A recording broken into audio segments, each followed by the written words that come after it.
אהוביי ורעיי, שלום וברכה לכם. כי ידוע לכם שאני מתמודד לחברות, בבחירות האלה לחברות במועצת העיר שדרות. איתם תנועת ש"ס, התנועה הקדושה שהקים אותה מרן רבנו עובדיה יוסף, הצדיק והקדוש. זכותו תגן עליכם ועלינו ועל כל עם ישראל, אמן. יש לי מסר לומר לכם. לכל אדם ואדם יש שליחות בחיים.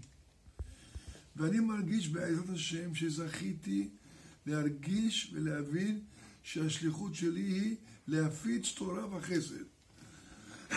כמו שכתוב במשנה פרקי אבות. השלושה דברים העולם עומד, על התורה ועל העבודה ועל גמילות חסדים. התורה, ברוך השם, בעזרת השם, אני זוכה לומר שיעורי תורה יום יום ברחבי העיר, מגיל 15 כבר. עד היום ברוך השם שנמשיך. העבודה זה תפילה. השם עזר לנו והקמנו בית כנסת מפואר, לערוך בו תפילות, להשתפך לפני הקדוש ברוך הוא.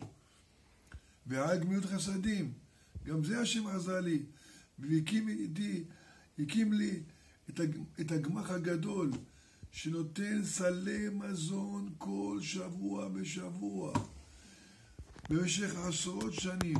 ישנם אנשים שמאוד זקוקים ומאוד שמחים בדבר הזה. אבל גם אותם אנשים שהם לא זקוקים ברוך השם, כן ירבו, אבל בזה שיבואו להצביע ש"ס בבחירות ביום שלישי, הם בעצם עוזרים לי להמשיך להפיץ תורה וחסד בשדרות. זה דבר שכתוב בתורה, ואיש את רעהו יעזורו ולאחיו יאמר חזק.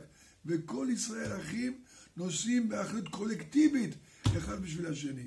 לכן אחי ורעי, אני מבקש מכם אישית, הצביעו ש"ס, ואז הקדוש ברוך הוא ימלא כל מה שלכם לטובה, בזה שביצעתם את השליחות של כולנו להפיץ תורה וחסד בשדרות. הצביעו ש"ס בבקשה. תודה רבה לכם.